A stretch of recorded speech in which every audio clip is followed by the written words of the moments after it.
Words to be aware of: coenzymes, transcellular, paracellular, genomics, oxidation kinases, cyclic AM oxidized, and cytochrome. Do not worry, we will explain each one. Before we begin, it's important to stress that mineral uptake is based on an individual's dietary habits, mineral content in the soil, and the health or dysfunction of one's gastrointestinal tract absorption. Although a diet may seem complete today to provide the needs of the individual, that is now rare since the standard American diet and farming practices that have depleted the mineral levels in our soil have created mineral deficiencies. Poor absorption and soil mineral depletion result in deficiency syndromes we commonly see today. Let's start with the physiological functions and health needs, which encompass approximately 18 different minerals. These organic substances play critical roles in acting as coenzymes in many reactions. They help facilitate biochemical reactions, alter electrical currents in the cell, and generate nerve impulses. Numerous protein channels at the membrane of cells have to open and close and are highly selective in allowing certain elements to cross. Minerals help initiate specific responses such as proper muscle contraction. They hold molecules together to form carrier and vitamin structures. Minerals are also part of hormones, with the mineral content affecting excretion and secretory immune function. Every system depends and relies on these 18 organic substances to carry out the needed responses for our daily living. Although we will focus on these 18 minerals considered essential, many more minerals also play physiologic roles in function. These essential minerals must be included in the diet when deficiencies occur. These essential minerals are now known to be critical since the early 20th century. Researchers are still exploring the myriad of other minerals needed to function and their possible toxicity. This video will explore each essential mineral, including absorption, regulatory function, food sources, therapeutic considerations, and safety. Minerals are required in small amounts and they are classified as micronutrients. Needs of 100 mg mg or more daily for the major minerals and less intake for the minor or trace minerals classified in microgram mg amounts. Major minerals are present in the body in amounts greater than 5 grams, and minor or trace minerals exist in amounts less than 5 grams. Calcium is the most abundant mineral in the body, more than any other mineral. The bone matrix is composed of 95 to 99% calcium. The remaining 1 to 5% is critical in nervous system function, blood clotting, and muscle contractions. Absorption of calcium occurs in the intestine, the duodenum and jejunum being primary sites for transcellular absorption, involve the transportation of solutes by a cell through a cell. The ileum of the intestine is also the site for paracellular transport. Paracellular transport refers to transferring substances across an epithelium, which is the thin tissue forming the outer layer of a body's surface, lining the digestive tract and other hollow structures, allowing calcium to pass through the intercellular space between the cells. These processes are mediated by calcitriol. Calcium may be impaired by excess dietary fat, fiber, caffeine, and ethanol. Excess dietary protein can cause renal loss, meaning kidney loss of calcium. Glucose and aspartame have been found to cause calcium loss, as well as phytic acid, a substance found in many plant-based foods, oxalic acid, and cocoa. Calcium absorption is increased by hydrochloric acid, which is stomach acid, ascorbic acid, vitamin C, citric acid, glycine, and lysine amino acids. Resorption must occur. Urinary resorption of calcium depends on the parathyroid hormone PTH and calcitriol. This is a complex process system of calcium regulation. This allows and keeps available calcium outside the bone matrix within optimal ranges. Food sources of calcium are dairy products, which are the primary source. A number of plants also contain high levels and can be used for those sensitive to dairy. Cabbage family kale, collards. Spinach has a rich supply but does contain oxalic acid, which reduces calcium absorption. It is not known whether cooking spinach will reduce oxalic acid levels. Nuts and seeds are another source. Kelp, beans, and garbanzo beans are the highest. Developing bone tissue and teeth requires sufficient calcium as long as intake and absorption are regulated. Both skeletal, cardiac muscle, and smooth muscles require available calcium for ATP, our cellular energy source, to allow proper contraction. Even neurotransmitters need calcium to be released in the connection between nerves called the synaptic cleft, which allows proper nerve impulses to occur. Calcium is needed at the cell membranes and within the cell to balance appropriate fluid composition. Supplementation of calcium has been controversial. Some studies show better insulin sensitivity, and others show higher calcium levels increase risks for myocardial infarction, serum cholesterol, glucose, and hypertension. It is speculated that inflammation may also be a factor for these adverse responses. See our citations for more data. Calcium deficiencies may seriously affect bone tissue because the body will need calcium to maintain adequate blood levels. Deficiency in children can result in rickets. In adults, osteomalacia may occur, loss of muscle contractions. Muscle spasms, cramps, and hypertension can result if calcium levels fall too low. A dietary history of excess caffeine and alcohol should be taken into consideration. In older adults, especially postmenopausal women, bone density status should be evaluated. Lack of exercise, especially weight-bearing, should be evaluated and instituted if bone loss is suspected. Low estrogen presenting in menopause, excess exercise, or exceptional leanness may interfere with bone metabolism and increased calcium excretion. Elevated calcium blood serum testing may indicate elevated problems with the parathyroid hormone metabolism and should be evaluated by a physician.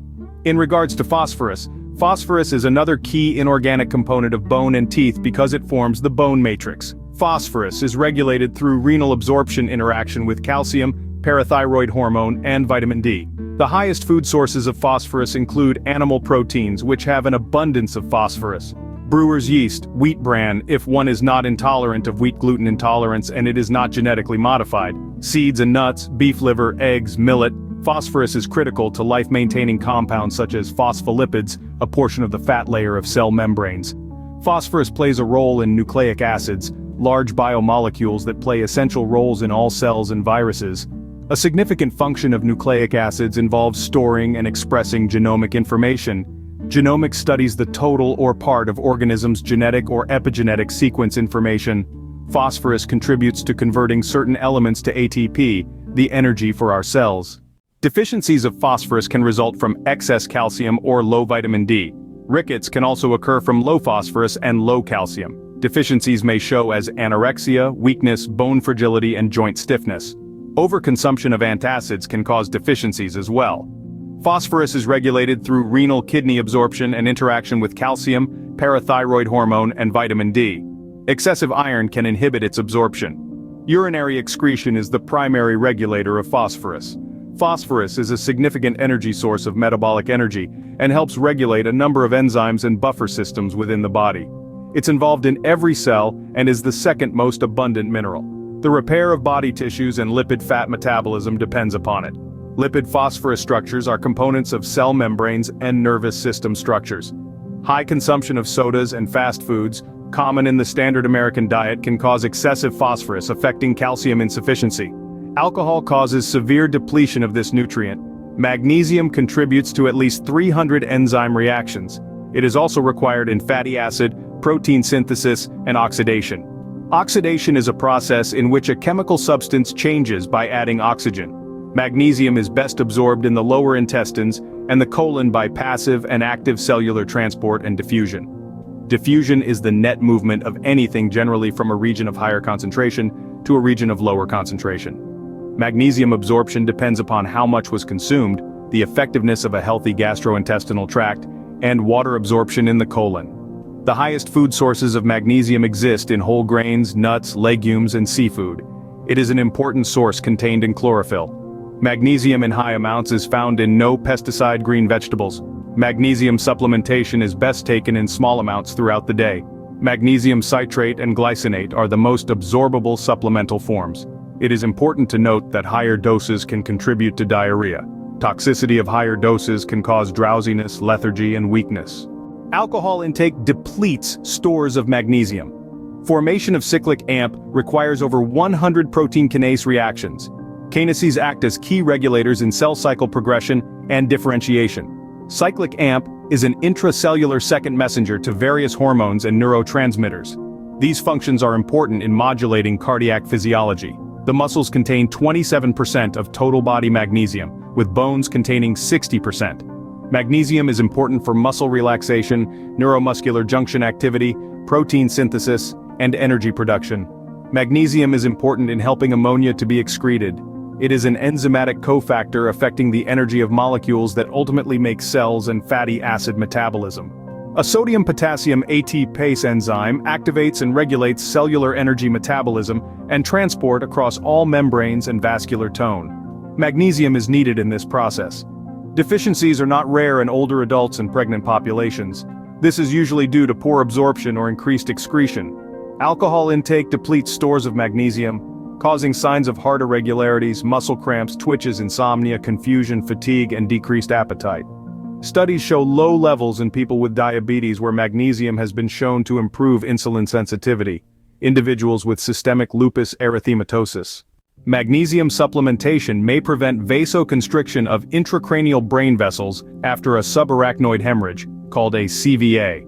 It helps lower blood pressure and helps with improvement in lipid concentrations because of increased lecithin concentrations called LCAT. Older adults with reduced renal kidney function, commonly on magnesium-containing antacids and laxatives, may increase their magnesium stores, affecting the central nervous system and causing drowsiness, lethargy, and weakness. Magnesium may be helpful if a patient's history or lab results suggest insulin insensitivity. Check with your physician. Sodium, chloride, and potassium. These three minerals are considered electrolytes. Many of these electrolytes are stored in fluid compartments in the body. The extracellular compartments or matrix, called the ECF, in which cells are bathed, comprise 1/3 of the body's fluid.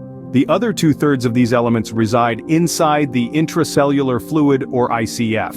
Intracellular means located or occurring within a cell or cells. In the ECF, the main electrolytes are sodium and chloride.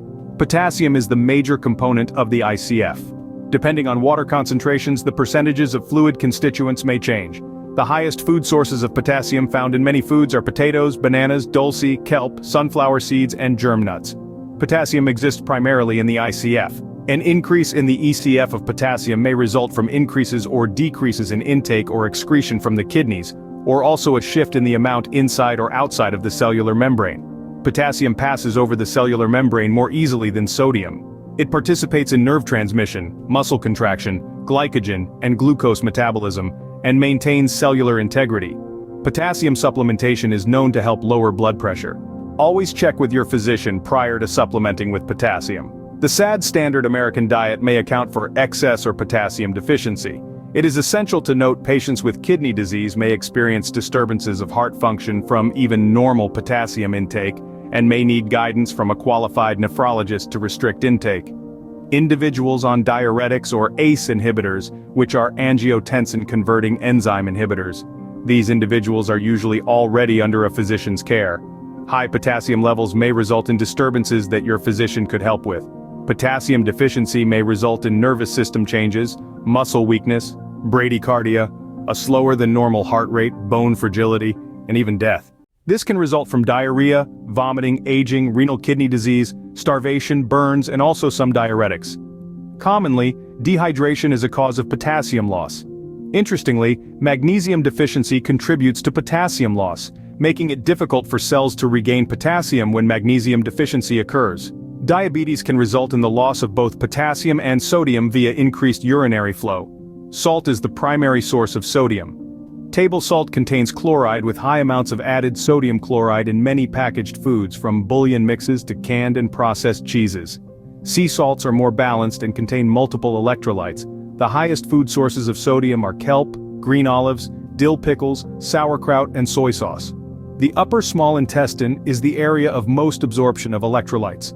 The kidneys are responsible for excreting these elements, creating a balance for regulation.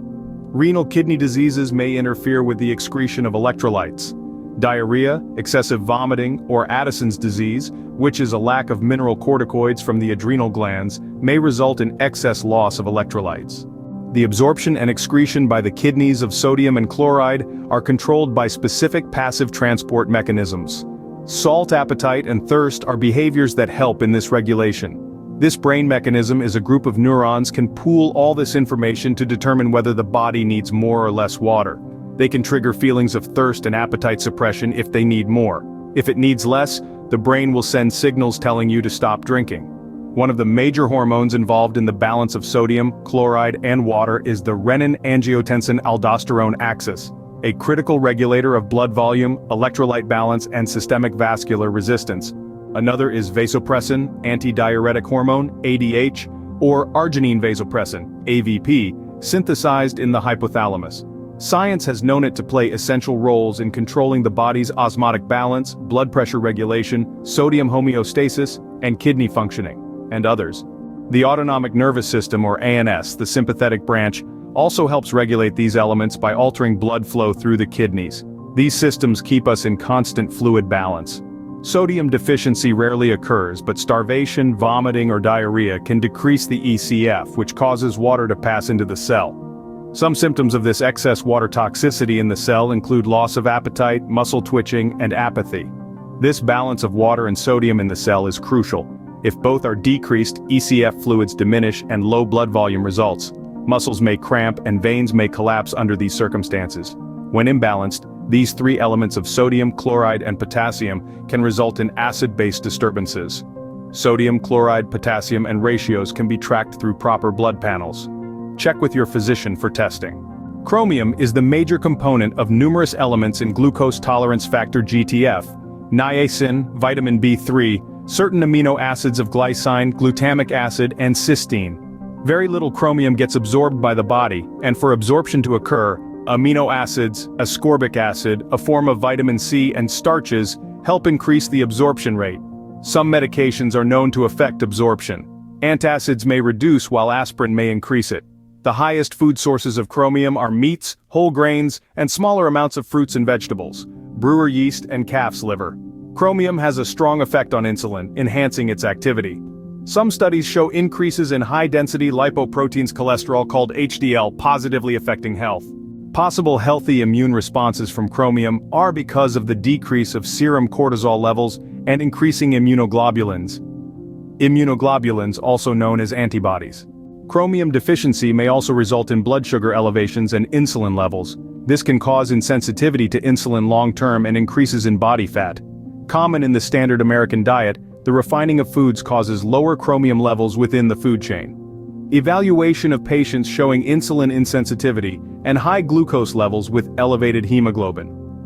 A1C should test for low chromium levels.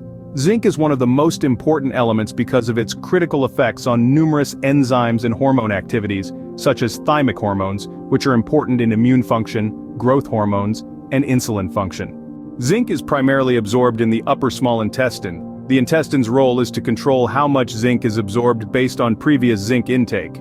Inorganic iron may decrease zinc absorption as well as calcium supplementation. This should be considered when supplementing with iron and/or calcium. Fecal excretion of zinc maintains proper levels in the body. Infections and/or surgery stress may alter the absorption. The highest food sources of zinc are oysters, red meat, and other shellfish. It is best to make sure all fish consumed is non-farm raised. While zinc levels in whole grains, legumes, and nuts are high, phytic acid in these sources affects absorption. Besides stated previously on its enzymatic effects, zinc is also important in protein and DNA synthesis, and essential in the health of prostate tissue. Different zinc forms are available today with different effects, which we will review in another video. Zinc deficiencies include skin changes, hair loss, recurrent infections, which show zinc's importance on immune function, and diarrhea. Rheumatoid arthritis patients have been shown to have insufficient zinc, copper, B6, and magnesium intake, something to consider with these individuals. Deficiencies have also been found in people with diabetes with NIDDM, which is non-insulin-dependent diabetes mellitus. Zinc has been effective for cold symptoms. Zinc and copper intake should be balanced if zinc is being supplemented in the diet. High zinc levels create copper deficiency anemia because they both compete for absorption. Although zinc positively affects immune function, high levels can depress immune function. Toxic effects include dizziness, vomiting, lethargy, and anemia. Individuals with AIDS are deficient in zinc. Smokers also have lower zinc levels, and zinc may be protective of blood vessel walls. Copper is found in living organisms in 1 to 2 micrograms per gram, with the highest concentration in the kidneys, liver, brain, and bone. The duodenum and jejunum of the intestine are responsible for absorbing copper. Mucosal cells of the intestine take up most of the copper. Copper shares an absorption carrier with zinc and calcium, and if excess amounts of either zinc or calcium occur, absorption of copper will be antagonized. Iron may also interfere with copper absorption, but only in extreme situations. Amino acids and citrate can act as chelating agents to enhance copper uptake. At the same time, bile and fiber may act as inhibiting agents. Most copper leaves via the digestive tract. The highest food sources of copper are in many foods, with the richest source being shellfish and legumes. It should be noted that legumes should be adequately prepared to allow for maximum absorption. Copper is essential in many enzyme systems. Hemoglobin relies on copper. Copper contributes to the aerobic production of energy in two ways: by facilitating an electron shift of iron and oxidizing cytochrome C. Aerobic means the absorption and transporting of oxygen. Oxidizing cytochrome C means, and is not fully understood, a potent superoxide scavenger within the mitochondrial IMS, intermembrane space. Cross-linking of collagen and elastin tissue needs copper to facilitate its structure using an enzyme lysyl oxidase. A deficiency of copper can affect this collagen-elastin structure, which will show a breakdown of blood vessels, bone, and joint problems. Lipid-fat difficulties will also arise with copper deficiency. Reduced skin pigmentation, central nervous system impairment, osteoporosis, loss of energy production, and enzymatic reactions can occur with copper deficiency. Copper has been found to have anti-inflammatory and antioxidant effects with copper supplementation. High intake of zinc and antacids, a vegetarian diet high in legumes and vegetables, and poor digestion, commonly stated in our gut health video, may inhibit the absorption of copper, limiting copper uptake. Healthcare providers should evaluate safe levels of copper intake, which is best from the diet. A high dose of copper, approximately 3.5 grams, may be lethal. Severe liver, kidney, and brain damage occur with excess copper if it is not chelated out of the body. Excess copper in the bloodstream can lead to epigastric pain, headache, and diarrhea. Hemolytic anemia, which involves the rupture or destruction of red blood cells from excess copper, can also occur. Iodine is used primarily by the body for the production of thyroid hormones. The highest food sources of iodine include sea vegetables and seafood. Sea salt does not have much iodine but is a source. Many salts today have excipients a concern, so choose your salts from a quality source. Understanding the difference between organic and inorganic elements in chemistry is essential. Organic compounds are generally complex molecules derived from or produced by living organisms and have carbon-hydrogen bonds. Inorganic compounds are simpler molecules derived from non-living components like metals and have no carbon-hydrogen bonds. Organic iodine is degraded in the gastrointestinal tract to inorganic iodide, which is quickly absorbed. The blood can absorb this iodide form, and the kidneys, along with the thyroid, pick up this iodide form. Depending upon the plasma supply, the kidneys eliminate the body's excess. Iodine is involved in the feedback mechanism with the pituitary gland and its product called thyroid-stimulating hormone or TSH and the hypothalamus nerve tracts, which secrete the precursor thyroid-releasing hormone or TRH. This mechanism, not absorption or excretion, governs the uptake of iodine that the thyroid will eventually use to produce its hormones. Iodine is primarily stored in the thyroid gland as tyrosine derivatives, and thyroxine T4, with some triiodothyronine, known as T3, is a thyroid hormone that affects almost every physiological process in the body. Iodine deficiency affects the function of thyroid hormone production levels and eventually all physiologic functions. Goiters can occur from iodine deficiencies, and hypothyroidism can also occur. Certain foods can be thyroid inhibiting, affecting the gland's function, such as excessive intake of cabbage, usually raw, rutabagas, cauliflower, soybeans, and a known goitrogen. All of these can block iodine uptake. Symptoms of low thyroid function include fatigue, constipation, depression, dry skin, weight gain, and cold intolerance. Although iodine deficiency may not cause low thyroid function, proper blood testing should be utilized to check pituitary TSH, T4, and T3 counts. Autoimmune markers, autoantibodies should be tested via blood. Severe iodine deficiency in infants can result in cretinism, growth retardation, and even mortality. Since iodine works with neutrophil white blood cells peroxidases in bactericidal activity, iodine deficiency may decrease neutrophils' immune function. Also, excess iodine intake can result in hyperthyroidism in individuals, an overstimulated thyroid. Heme iron is found in animal tissue, especially calves' liver, and is absorbed better than other forms. Non-heme iron can be found in plants but is not well absorbed. Absorption of iron occurs primarily in the duodenum of the small intestine. Transferrin, one of the transport and storage compounds, carries iron to cells and bone marrow. An increase and decrease in iron depend on the hormone erythropoiesis. Erythropoiesis, pronounced erythropoi, is your body's process of making red blood cells, erythrocytes. Erythropoiesis ensures you have the correct number of blood cells, not too few or too many. You need iron to make healthy red blood cells. Red blood cells carry oxygen from your lungs to the rest of your body. Iron is also essential for healthy muscles, bone marrow, and organs, including brain development in children. Excess iron is stored rather than excreted. Ferritin is a protein that stores iron inside your cells. Hemosiderin is a form of stored iron derived chiefly from the breakdown of erythrocytes' red blood cells, which generally occurs in the spleen. These are the main storage compounds the body uses. Ascorbic acid as well as meat eaten during a meal will enhance iron absorption. Cysteine, an amino acid, also increases iron absorption. Iron absorption can be inhibited by calcium, partially digested proteins, phytic acid, the primary storage form of phosphorus in cereals, legumes, oilseeds, and nuts, and polyphenolic compounds such as naturally occurring compounds found mainly in fruits, vegetables, cereals, and beverages. An example would be fruits like grapes, apples, pears, cherries, and berries, which contain up to 200 to 300 milligrams polyphenols per 100 grams of fresh weight. If anemia is present, dietary considerations by a physician should be considered. Although phytic acid and polyphenols within certain foods are essential for health, healthcare providers should evaluate proper iron supplementation. Iron is needed for healthy collagen synthesis and to maintain normal immune function. Certain bacteria can utilize cellular iron stores. Iron supplementation enhances lymphocyte and neutrophil immune activity. Iron deficiency can result in decreased development of immune tissue, reduced antibody synthesis essential to immune function, and interleukin synthesis. Cytokines play an essential role in the activation and differentiation of immune cells. Granulocyte phagocytosis, and antimicrobial activity utilized during acute inflammation, is also decreased. Iron is primarily utilized as a part of the hemoglobin, which is a protein in red blood cells that carries oxygen, and myoglobin, which is a protein located primarily in the striated muscles, which both carry and release oxygen known as O2 into tissues.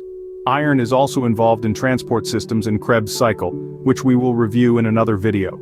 Iron deficiency, by the time it is observed, iron-dependent enzyme activity has already been reduced. This anemia leads to decreased energy and immune function, as well as learning disabilities. These deficiencies are sometimes due to low hydrochloric acid levels in the stomach, common in older adults but can be seen in younger adults due to stress and other factors. Blood loss, of course, can create iron loss. According to their healthcare provider, menstruating women with anemia should supplement iron according to healthcare providers' suggestions just before their menses to help with iron loss during that time. Fatigue, lack of energy, shortness of breath, chronic infection, and low iron status may be due to malabsorption, occult bleeding, a vegetarian diet, or hypochlorhydria, and should be evaluated by a physician. Since iron is not easily excreted, buildup can occur. Hemosiderosis is a term used for the excessive accumulation of iron deposits in the tissues, along with increases in cancer and heart disease has been shown to occur. Manganese affects a wide range of metabolic functions. This is why manganese is found in bone tissue, the pituitary gland, the liver, and many other tissue structures. The absorption of manganese needs to be clearly understood. Studies demonstrate the efficiency of absorption between 1 and 25%. The small intestine is believed to be the absorption site for this element. Absorption is inhibited by phytate or phytic acid, the principal phosphorus storage form in many plant tissues, especially bran and seeds. Aluminum, a common metal toxin, reduces tissue stores of manganeses, but more studies need to be completed on this issue. According to physiochemistry, manganese is similar to iron, and manganese may compete for absorption as manganese levels decrease when iron meal content is high. Once manganese is absorbed, it is then taken to the liver and goes into several metabolic pools to be used. These are lysosomes, membrane-enclosed organelles that contain an array of enzymes capable of breaking down all types of biological polymers: proteins, nucleic acids, carbohydrates, and lipids. Mitochondria, an organelle found in large numbers in most cells in which the biochemical processes of respiration and energy production occur. An organelle found in large numbers in most cells in which the biochemical processes of respiration and energy production occur. Nucleus, proteins, and free manganese. Manganese does not store well in tissue and is excreted in feces via bile. The highest food sources mentioned are low in manganese. A range of foods should be used. Nuts are highest in manganese. Deficiency syndromes include impaired growth, poor carbohydrate intake, poor fat lipid metabolism, and skeletal problems. Manganese is important in developing fetal otoliths needed for inner ear equilibrium. Adult deficiencies are loss of hair color, skin rashes, decreased hair, and nail growth, decreased HDL cholesterol. Supplement and food intake of manganese is safe. If iron deficiency is occurring, then manganese levels should be evaluated. Molybdenum. Although more research needs to be done, we know that molybdenum is in a bound cofactor form attached to the membrane covering the mitochondria of our cells.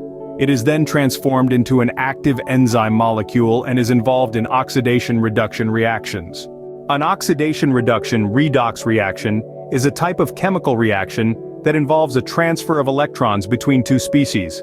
According to a paper treatise on water science, 2011 in Science Direct, redox reactions are common and vital to some of the essential functions of life, including photosynthesis, combustion, and corrosion or rusting.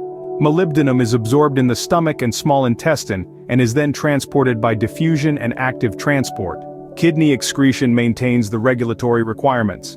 The highest food sources are lentils, beef liver, split peas, cauliflower, and brewer's yeast.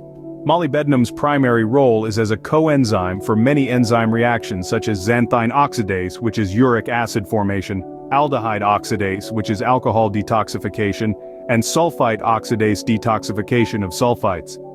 Molybdenum, when not available, detoxification of sulfites will not occur, leading to sulfite toxicity and symptoms such as headaches, disorientation, and even tachycardia, a medical term for a heart rate over 100 beats a minute. Molybdenum has rare toxicity and is relatively safe. Doses of 10 to 15 milligrams per day may cause sensitive individuals to experience symptoms of gout because of increases in uric acid levels.